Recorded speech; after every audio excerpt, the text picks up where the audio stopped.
నేను మోషేతో చెప్పినట్లు మీరు అడుగుపెట్టు ప్రతి స్థలమునకు మీకు ఇచ్చుచున్నాను. చూడండి,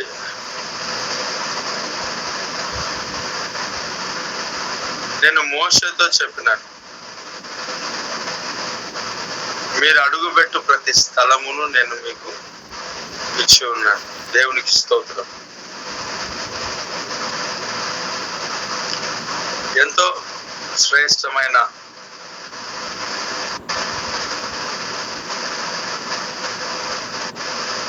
దేవుని యొక్క వాక్యం ఇక్కడ కనిపిస్తా ఉంది. మీరు అడుగుపెట్టు ప్రతి స్థలం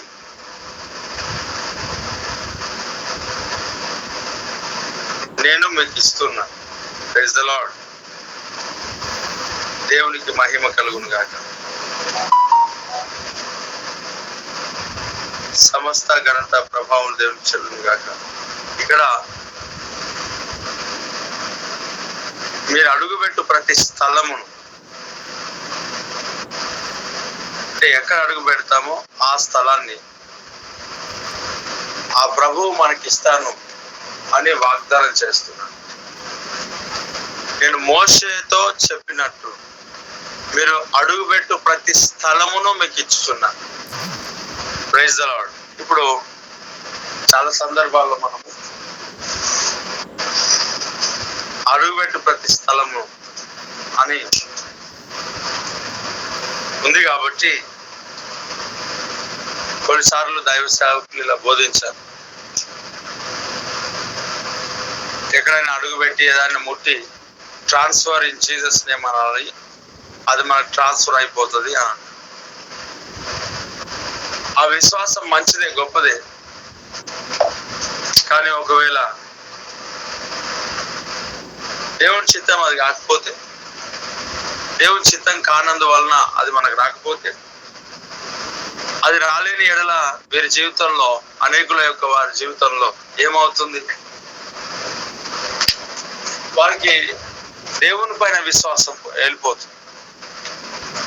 అంటే అనవసరమైన విషయాలను మనం చెప్పడం వలన ఉపయోగం ఏమి ఉండదు. తప్పేం లేదు అలా చెప్పడం, ఆ విశ్వాసంలో ఉండడం తప్పేం లేదు, అలా ఉండడం తప్పేం లేదు, అలా మాట్లాడడం తప్పేం లేదు. మాట్లాడుకోవచ్చు, దాంట్లో సమస్య. అయితే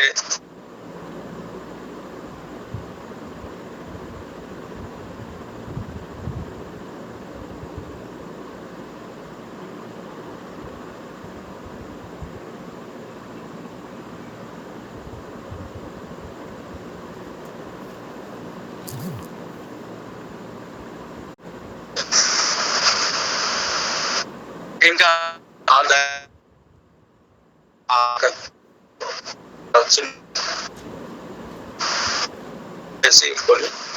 అక్కడ ఆరాధన చేస్తున్నారు. ఇంకా దైవ సేవకులు అలా ఆయా ఆయా సమయాల్లో వస్తుంటారు, వెళ్తుంటారు. తర్వాత ఈ దైవ సేవకులు కూడా వీరి సంఘాల్లో ప్రతి ప్రార్థన, ఉపవాస ప్రార్థన అన్నింటిలో కూడా చేసే ప్రార్థన అంశాలు ఏమన్నంటే, ప్రభువా నువ్వు అడుగుపెట్టు స్థలం అంతా ఇస్తా అన్నావు కదా. పాపం ఇప్పుడు స్థలం ఇచ్చినట్టు కూడా అదే చర్చకు వస్తున్నాడు. ఏం చేయాలా ఇంకా అంటే చేయటం.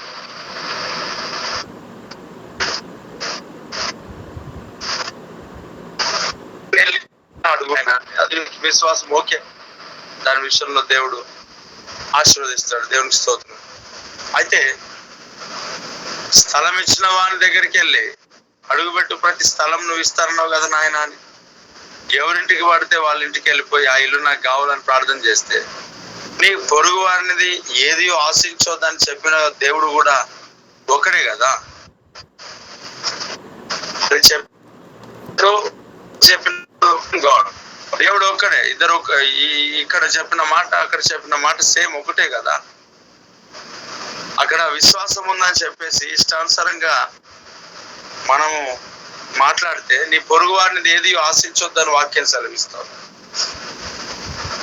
ఇంకా చాలా ఉన్నాయి. విశ్వాసము అనేది బైబిల్లో ఉన్న అనేకమైన వాక్యములకు వ్యతిరేకంగా నిలబడకూడదు, అనుకూలంగా ఉండాలి. మనం చాలా జాగ్రత్తగా పరిశీలన చేయాలి.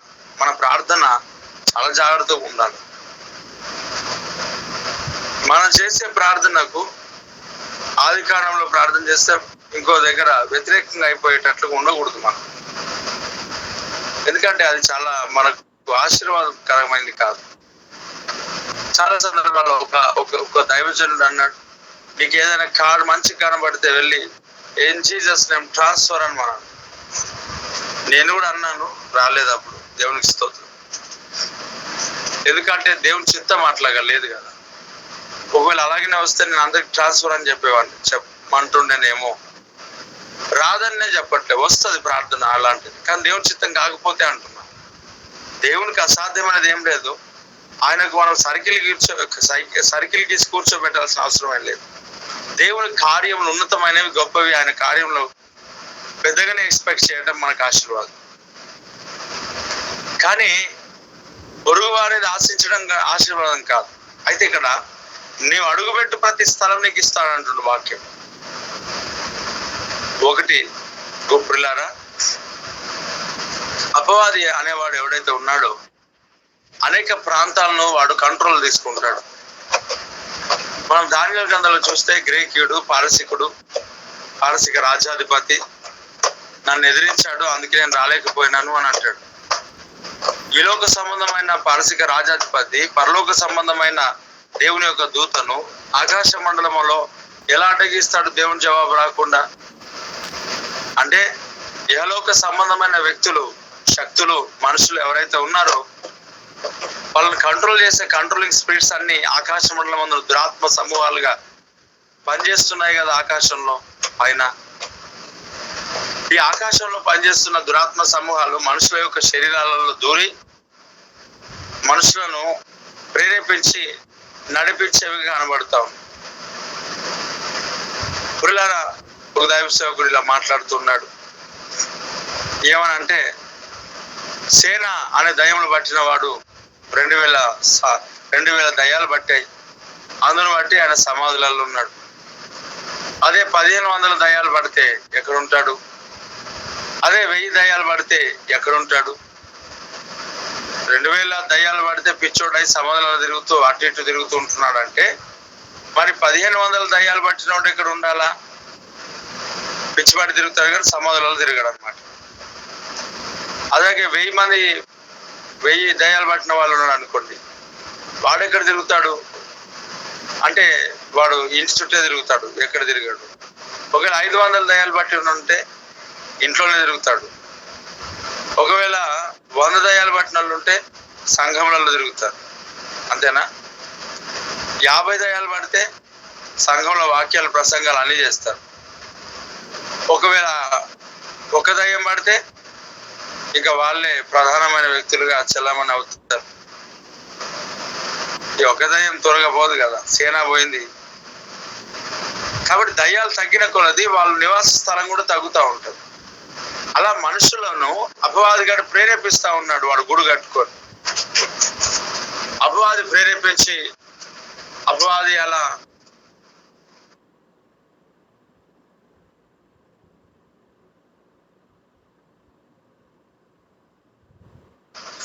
అపవాదిగాడు మన జీవితాల్లో కంట్రోల్ అనేది చేస్తూ ఉంటాడు, కంట్రోలింగ్ స్పిరిట్ వాడు. అయితే ఈ యొక్క రాజ్యాలన్నిటినీ కంట్రోల్ చేస్తున్నాడు కదా. అంటే వాడు ఒక్కో ప్రాంతానికి, పారసీకుడు ఒక ప్రాంతానికి ఉంటే, గ్రీకుడు ఒక టైంకి ఉంటే, వాడు ఒక ప్రాంతానికి వీళ్ళు పరిపాలన చేస్తున్నారు. ఒకటి పారసీకుల రాజ్యాధిపతి అంటే ఆ రాజ్యాన్ని పరిపాలిస్తున్న దయ్యాలు ఉన్నాయి కదా. అలాగే ఏమంట గ్రీకుడు, ఆ గ్రీకుడు పరిపాలన చేస్తున్నది ఏదైతే ఉందో దాన్ని, ఆ టైంని అపవాదిగాడు, దురాత్మ సమూహాలు కంట్రోల్ చేస్తున్నాయి కదా. దేవుని యొక్క దూత అంటాడు, నేను అప్పుడే వచ్చేవాడిని, పారసీకుడు రాజాధిపతి నన్ను ఎదిరించాడు అంటాడు. నేను మరలా వెళ్తున్నాను, గ్రీకుడు వస్తాడు అంటాడు. అంటే ఒకరు కాదని ఒకరు ఉన్నారు. ఒక దేశం పైన, ఒక రాష్ట్రం పైన దురాత్మ సమూహాలు పనిచేస్తుంటున్నాయి కదా. అలాగే గ్రామాలు ఏవైతే ఉంటున్నాయో కొన్ని కాలనీస్ ఏవైతే ఉన్నాయో, కొన్ని ఇండ్లు ఎలాగైతే ఉంటున్నాయో మనం ఇలా చెప్తాం, గ్రామానికి సంబంధించిన కదా అనేకుల యొక్క విశ్వాసాలలో ఏమన్నుంది, గ్రామానికి సంబంధించిన ఆరాధ్య దైవం అని చెప్తా ఉంటారు. మా ఇంటి ఆరాధ్య దైవం అని చెప్తా ఉంటారు కదా. మా ప్రాంతం యొక్క ఆరాధ్య దైవం అంటే ఒక్కొక్క ప్రాంతానికి, ఒక్కొక్క గ్రామానికి, ఒక్కొక్క ఇంటికి, ఒక్కొక్క స్థలానికి, పొలిమేరలకు అనేక మంది తెలియక గుడ్డితనం కలిగి ఆరాధ్య దేవులుగా పెట్టుకున్నట్లయితే, ఇప్పుడు దేవుని సేవకులుగా దేవుని బిడ్డలకు ఆయా గ్రామాలకు వెళ్తుంటున్నప్పుడు, ఆయా స్థలాలకు వెళ్తుంటున్నప్పుడు ఈ శక్తులు అనేటివి ఏవైతే ఉన్నాయో అడ్డుపడవా, ఆటంకపడవా, ఇబ్బంది పెట్టవా, మనల్ని వాడు కంట్రోల్ చేయలేడా? ఖచ్చితంగా చేస్తాడు. మరేంటి ప్రభు వాక్యం ఇక్కడ ఏవైతే కంట్రోల్ చేస్తున్నాయో, ఆ కంట్రోల్ చేస్తున్న ఎవ్రీ కంట్రోలింగ్ స్పిరిట్స్, నువ్వు అడుగుపెట్టి ప్రతి స్థలములో ఏవైతే కంట్రోలింగ్ స్పిరిట్స్ ఉన్నాయో వాటన్నిటినీ నేను తొలగించి ఆ ప్రాంతాన్ని నీకు అప్పగిస్తానంటే, ఆ ప్రాంతంలో ఏలుబడి చేస్తున్న దురాత్మ సమూహాలన్నీ నీకు లోబడతాయి, సాగిలపడతాయి. అంతే. స్తోత్రం కలుగును గాక, దేవునికి మహిమ కలుగును గాక. ఆమేన్. ప్రాంతీయ దురాత్మ సైన్య సమూహాలు ఉంటాయి ప్రాంతాలలో. వాటిని ఖచ్చితంగా మనము ఏం చేయాలా? దేవుడు మనకి ఇస్తానంటున్నాడు కదా ఆ ప్రాంతం. నేను మొన్న ఒక గ్రామానికి వెళ్తున్నా. ఇంతకు ముందు వెళ్ళలేదు, చాలా సంవత్సరాలు అయింది. ప్రేరేపణ రాలేదు. దేవుడు ప్రేరేపిస్తే ఇలా వెళ్తున్నా. స్తుతించలేదు, దేవుని మహింపరచలేదు, కారులోనే కూర్చున్నా, అటు ఇటు చూస్తూ ప్రభా ఎంత మంచి, మరలా ఈ ప్రాంతానికి మీరు నడిపించినందుకు వందనాలు అనుకొని కామ్గా అలా వెళ్తున్నా. ఆ ప్రాంతం పైన ఉన్న చీకటి దురాత్మ సమూహాలు తొలగిపోయినాయి. దుష్ట ప్రభావం అంతా తొలగించబడింది. అప్పటి వరకున్న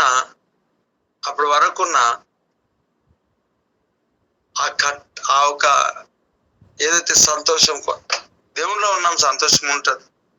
కానీ అప్పటి వరకున్న ఏదో తెలియని అనీజినెస్ ఏదైతే ఉందో, ఆ సాతానుది కార్యాలు దేవుడు ఒక్కసారిగా తొలగించాడు. నా పక్కన ఉన్న వారికి చెప్పాను, దేవుడు ఈ ప్రాంతం పైన దేవుడు మనకి జయం ఇచ్చాడు, ఈ ప్రాంతం పైన దేవుడు మనకు అధికారం ఇచ్చాడు. వాళ్ళన్న రావునన్నా మా హృదయాలు ఎందుకు ఎలా ఉన్నాయి, ఇప్పుడు మీ కన్నులు ఎలా ఉన్నాయి? అది చాలా తేలికగా ఉంది, చాలా సంతోషంగా అనిపిస్తుంది, చాలా ఆనందంగా అనిపిస్తుంది. ఇంతకు ముందు ఇది లేదు, ఇప్పుడు వచ్చింది. నాకు అనిపిస్తుంది ఎవడు ఇక మీదట మనకు ఎదుటిగా ఈ ప్రాంతంలో ఉండలేడన్నా. అంటే సెన్స్ అవుతా అన్నారు దేవుని సన్నిధి. కేవలం ప్రార్థన చేయలేదు, ఏం చేయాలి, ఆ ప్రాంతంలో ఇలా నడిచాం అంతే. నడిచడం మీన్స్ ఆ ప్రాంతం పైనుండిగా వెళ్ళిపోయినాం అంతే. అలా వెళ్ళిపోతే దానిపైన తెర, దానిపైన ఉన్న చీకటి దురాత్మ సమూహాలు ఒకసారిగా తొలగించబడ్డాయి.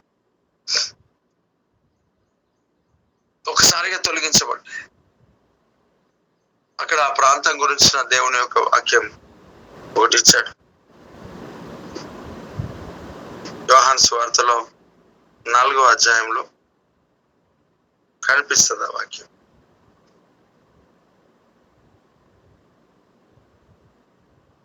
ఏమనంటే,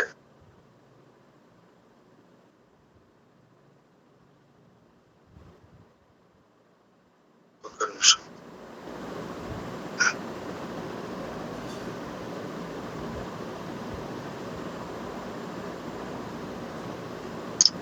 అయితే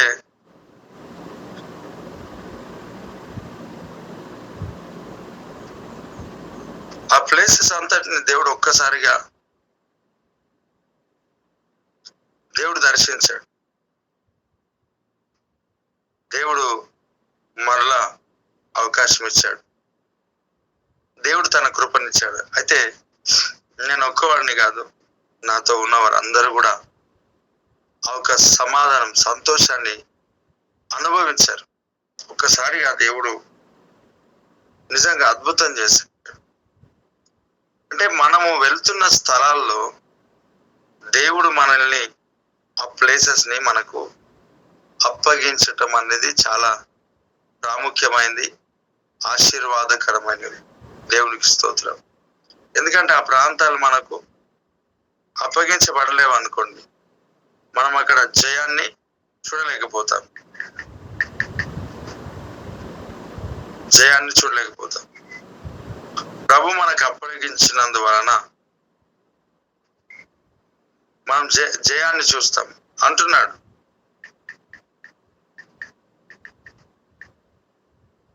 అక్కడ అంటున్నాడు ఏమని, నువ్వు అడుగుపెట్టు ప్రతి స్థలమును నేను నీకు ఇస్తా. ఎలాంటి కంట్రోలింగ్ స్పిరిట్స్ ఉన్నా పనిచేసినా మనం అడుగు పెట్టగానే ఆ దురాత్మ సమూహాలు వణికి వెళ్ళిపోబోతున్నాయి. ఆమేన్.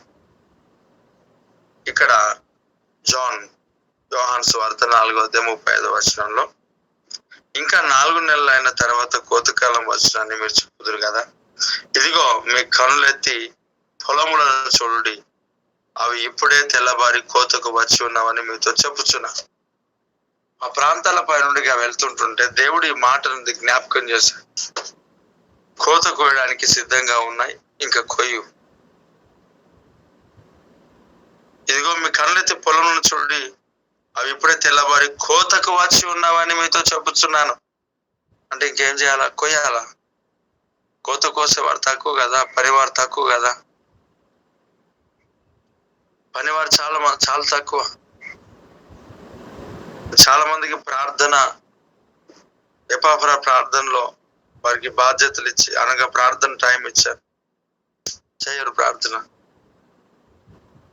దేవుడు ఒక సంఘానికి ఒక పరిచయం ఇచ్చి బాధ్యత ఇస్తే బాధ్యత నిర్వర్తించే వారు చాలా తక్కువ. దేవుడు మనకు పని ఇచ్చాడు, దేవునికి స్తోత్రం. పని దేవుడు నాకు ఇచ్చిన పని నాకు తెలుసు. నేను అటు ఇటు పరిగెత్తుకున్న సమయాన్ని వేస్ట్ చేసుకో. నేను అనేక మీటింగ్స్ అటెండ్ అవ్వడం నా పని కాదు. దేవుడు నాకు ఇచ్చిన పని చేసి అనేకులను రక్షణలో నడిపించడం నా పని. అలాగే నాతో పాటు సేవ చేస్తున్న కొంతమంది సేవకులు, సహోదరులు ఉన్నారు. వారందరూ నాకు దేవుడిచ్చిన దర్శనంలో సహోదరులు కూడా ఉన్నారు. కొంతమంది ఉన్నారు నమ్మకంగా అలా పనిచేస్తున్నారు ఈ సంఘంలో. కొంతమంది నిజంగా వేరే సంఘం అంటే, పరిచర్లు అంటే, మీటింగ్స్ అంటే వ్యతిరేకం కాదు, కానీ దేవుడు ఇచ్చిన పని మాకు తెలుసు. ఇప్పుడు ఏం చేయాలి? పని చేయాలి. అవసరతను బట్టి, అక్కడున్న పరిస్థితిని బట్టి, సేవకునిగా మమ్మల్ని ఇన్విటేషన్ ఇచ్చిన దాన్ని బట్టి వెళ్తాం, అది వేరే. కానీ నాతో ఉన్న సహోదరులు, నాతో ఉన్న కొంతమంది, అంటే సంఘానికి వస్తున్న సహోదరులు కొంతమంది, ఇంకా వేరే పరిచర్య తెలియదు, వేరే సంఘం తెలియదు, వేరే ఆరాధన తెలియదు, వేరే మీటింగ్స్ తెలియదు, అసలు ఏమీ తెలియదని అంటే అందరూ తెలుసు, కానీ వింటున్నాం సండే. ఇంకా మా పని ఏంటంటే పని చేయటం, బాధ్యత, ప్రార్థన చేయటం. కొంతమంది ఉంటారు ఇంకా ఎక్కడ ఏది ఉన్నా పరిగెత్తి, అక్కడ బాగుంది, ఇక్కడ బాగుంది, అక్కడ బాగుంది. పని లేని వాళ్ళు, వీళ్ళంతా పని లేని వాళ్ళు. ఇక్కడ దేవుడు చెబుతారు, తెల్లవారిన కోత కోయి. నిజంగా ఇలా ప్రయాణించడం అంతే. అక్కడ ఉన్న దురాత్మ సమూహాలు వెళ్ళిపోవటం అనేది నేను గమనించాను. కొంతమంది దైవ సేవకుల ఇంట్లోనికి వెళ్ళడానికి దేవుడు ఎందుకో కృపణించాడు. వాళ్ళు 2 years రమ్మని చెప్తా ఉన్నారు. 2 సంవత్సరాలు. ఒకసారి ఆలోచన చేయండి, 2 years ఎవరైనా రమ్మంటారు? ఇప్పుడు ఆంధ్రప్రదేశ్కి అయ్యన్న గారు 2000 దగ్గర 8 సంవత్సరాల నుంచి అక్కడికి ఎలా విజిట్ చేయాలా? నిజంగా ఇన్ని సంవత్సరాలు ఆగగలుగుతారా? మన దగ్గర కొన్ని లేకపోయేసరికి ఆగకుండా ఎటు పడితే అటు పరిగెత్తే వాళ్ళు కూడా ఉన్నారు. కొన్ని జరగట్లేదు. యూత్ మీటింగ్ లేదు మనకు, సండే స్కూల్ లేదు మనకి, స్థలం లేదు మనకి, మంచి మందిరం లేదు మనకి, చాలా లేవు. ఇవన్నీ లేని కారణం చేత వెళ్ళిపోయే వాళ్ళు వెళ్ళిపోతూ ఉంటారు. కానీ స్థిరంగా ఆగిపోయిన వాళ్ళు కూడా ఉన్నారు, ఎటు వెళ్ళక. నేను అనుకుంటాను, తల్లిదండ్రులుగా ఇంట్లో వారి బాధ్యత, నిజంగా భక్తులు అయితే వారే సండే స్కూల్, వారే విబిఎస్, వారే చిన్నపిల్లలకు ట్రైన్ చేయాలి. వాళ్ళు నడవలసిన త్రోవలు తల్లిదండ్రులు నేర్పించాలి. నిజంగా ఎవరికో ఇచ్చాడు. నేను ప్రార్థన చేస్తాను, ప్రభా ఈ సంఘంలో పిల్లలకు మంచి జ్ఞానం జ్ఞాపశక్తి దయచే. ఎందుకంటే నేను వాళ్ళకి సండే స్కూల్ నేను పెట్టలేకపోయినా, సంవత్సరాలు అంటే 2 years గా ఆ దైవ సేవకులు పిలుస్తుంటే మొన్న వారి ఇంటికి వెళ్ళాను. చాలా దూరం ప్రార్థన చేసి, వాళ్ళ ఇంట్లో ప్రార్థన చేసి, చిన్న ఆరాధన చేసి, వాక్యం చెప్పేసి నిజంగా గొప్ప విడుదల చూసి. ఇంకొక దైవ సేవకుడు కంటిన్యూస్ గా 3 days అంటే ఆ ప్రాంతానికి వెళ్ళినందుకు 3 days వారిని దర్శించు. దేవుడు వాళ్ళ ఇంట్లో కొన్ని అద్భుతాలు చేశాడు. పెద్ద ప్రార్థన చేయాల్సిన పని లేదు. ఆ ప్రాంతానికి వెళ్ళినప్పుడు, ఆ ఇంటిలో కూర్చున్నప్పుడు చిన్న ప్రార్థనే, కానీ దేవుడు విజయాన్ని జయాన్ని సంవత్సరముల తరబడి పెండింగ్ లో ఉన్న అన్నిటినీ దేవుడు గొప్పగా మార్గాలు సరళం చేసి ఆశీర్వదిస్తా ఉన్నాడు. నిజంగా నేను చాలా సంతోషపడు. అరే మనం దేవుడు ఎంత అధికారం అథారిటీ ఇచ్చాడో చూడండి. మనుషులు లోబడరు, ఖచ్చితంగా లోబడరు, కానీ దయ్యాలు దేవుని యొక్క నామానికి లోబడి వణుకుతా ఉన్నాయి. Praise Jesus. నాకు దేవుడు ఇచ్చిన సంఘంలో పరిచర్యలో మనుషులు లోబడకపోవచ్చు, కుటుంబస్తులు లోబడకపోవచ్చు, కానీ ఒక మాట చెప్తా, దయ్యాలు అయితే లోబడుతుంది. Praise the lord. దయ్యాలు లోబడుతుంది. దయ్యాలు లోబడుతున్నావని ప్రభా నన్ను పిలిస్తే నేను పర్లోకరాజు, ఇది కాదు. దయ్యాలు లోబడుతున్నాయని నేను సంతోషించట్లే. నా పేరులో జీవగ్రంథంలో రాయబడి నేను సంతోషిస్తున్నాను. Praise the Lord. నేను పరిచర్య కంటే ఎక్కువ ప్రాధాన్యత నా జీవితంలో నాకు నేనుగా దేవుని సేవలో పరిశుద్ధతకి ఇస్తాను. పరిచర్య కంటే పరిశుద్ధతకి ఇస్తాను. నేను ఇన్ని రోజులుగా నిన్న కూడా ప్రార్థనకి వెళ్ళాను. నిన్న కూడా నాతో మొత్తానికి మేము 6 members వెళ్ళాం ప్రేయర్. 5 ఇక్కడ నుంచి, తర్వాత ఇంకొక వ్యక్తి జాయిన్. అంటే ఎప్పుడు ఎక్కడికి వెళ్ళలే, ఎప్పుడూ సమయాన్ని వేస్ట్ చేసుకోవడానికి వెళ్ళే. దేవుడు దర్శనం ఇస్తా ఉన్నాడు. కొన్ని ప్రాంతాలు విజిట్ చేయాలి, కొన్ని ప్రాంతాలకు నేను వెళ్ళాలి. గృహ కోరికలు అవి నేను పెట్టలేదు, కానీ సంవత్సరాల నుండి పిలిచినప్పుడు వెళ్ళాను. ఏమైంది అని అంటే, వారి దగ్గరికి వెళ్తున్నప్పుడు ఆ ప్రాంతాలను ఏలుబడి చేస్తున్న దురాత్మ సమూహాలు ఏవైతే ఉన్నాయో వాటన్నిటిని దేవుడు మనకు అనుగ్రహించాడు అంటున్నాడు కదా. నేను మోషేతో చెప్పినట్లుగా నువ్వు అడుగుపెట్టు ప్రతి స్థలమును నీకు ఇస్తా. మొన్న రీసెంట్గా ఒక ప్రాంతానికి వెళ్ళి వేరే అక్కడ ఉన్న పరిచర్య విషయంలో వెళ్తే ఒక సహోదరుడు అక్కడికి పిలిచి ఇంటికి సేవ పనిలో పాల్పంచుకుంటారు. వారు మన దాంట్లో కాదు, వేరే పరిచయం. వాళ్ళ ఇంట్లో ప్రార్థన చేస్తుంటే ఇక్కడ ఒక వ్యక్తి సూసైడ్ చేసుకోవాలనిపిస్తున్నాడు, ఉరిపెట్టుకోవాలనుకుంటున్నాడు. నేను చచ్చిపోతా అంటున్నాడు. ఎవరైనా అంటే అక్కడున్న ఒక వ్యక్తి లేచి చెప్తా ఉంది నించొని, అంటే నేను ప్రార్థన చేస్తున్నప్పుడు నా భర్తని చచ్చిపోదాం అనుకుంటున్నాడు. దేవుడు ఆ మరణాన్ని కొట్టివేస్తాడు వెళ్ళటంను బట్టి. నేను ఆ రోజు ఎందుకు వెళ్తున్నానో నాకు తెలియదు. నేను ఆ ప్రార్థనకి వెళ్దాం నన్ను వీళ్ళకి. వాళ్ళు అంటున్నారు, అన్న ఎక్కడికి అన్నాడు. చెప్తా. ఎవరన్నా? ఎవరు? నాకు ఇంకా తెలియదు. ఎవరికి స్తోత్రం. దేవుడు వెళ్ళమంటున్నాడు. అక్కడికి వెళ్ళిన తర్వాత వాళ్ళు పిలిచారు, ప్రార్థన చేసి సూసైడ్ చేసుకుందాం అనుకుంటున్నాడు. ఎంత బలహీనతలో, ఎంత సమస్యలు. ఒక మాట, వాళ్ళు ఎప్పుడు ఎవరికి ఆఫరింగ్ పెట్టరు, అసలు ఏది పెట్టరు. వాళ్ళ ఇంటికి వెళ్ళి నేను ప్రార్థన చేస్తే నాకు 2500 rupees ఆఫరింగ్ వారు పెట్టారు. నేను ఆశ్చర్యపోయినాను. వాళ్ళ గురించి నాకు తెలుసు. ఆఫరింగ్ 10 రూపాయలని ఆఫరింగ్. ఆ 2000 రూపాయలు నాకు పెట్రోల్కే సరిపోయినాయి. దేవునికి స్తోత్రం. పెట్రోల్కి సరిపోయింది. మరి బైక్ పైన వెళ్ళొచ్చు కదంటే ఇద్దరే వెళ్ళాల్సి వస్తుంది. అంత దూరం ఎండ అదంతా ఇంత ఎప్పుడు ఎండలో అన్నిట్లో అన్ని అలవాటే దేవుడు ఇచ్చాడు. ఆ సూసైడ్ స్పిరిట్ గురించి దేవుడు ప్రార్థన చేసినప్పుడు దేవుడు తొలగించాడు. గొప్ప విడుదల ఆ కుమారుడు చూస్తూ అంటే కొట్టేశాడు కదా దేవుడు. ఆ ఇంటికి వెళ్ళినప్పుడు దేవుడు కార్యాలు చేస్తున్నాడు. ఆ ప్లేస్కి వెళ్ళినప్పుడు అంటే మనం అడుగు పెట్టిన ప్రతి స్థలమును దేవుడు మనకు అధికారంతో మనం నింపి వాటన్నిటిని లోబడేటట్టుగా చేస్తున్నాడు. అపోస్తలుడైన పౌలు దేవుని ప్రజలు అలా వెళ్తుంటుంటే సర్వోన్నతుని దేవుని యొక్క మార్గమును వీరు మీకు వివరించే వారు ఇక్కడ వస్తున్నారు. Praise the lord.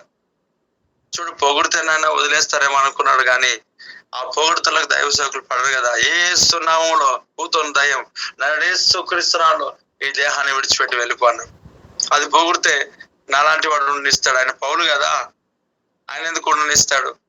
దయ్యాలు పొగిడితే మరొకసారి చెప్పు అంటమ్మా. ప్రైజ్ ద లార్డ్ కదా. దయాల సాక్ష్యం ఓకే, దయాలు కూడా మనకు సాక్ష్యం ఇస్తాయి. ఇవాళ కూడా ఇస్తున్నాము. దేవుడు మనకిచ్చిన ఈ పరిచర్లో దయ్యాలు తీసుకొస్తున్న వాళ్ళు ఎక్కువ ఉంటారు.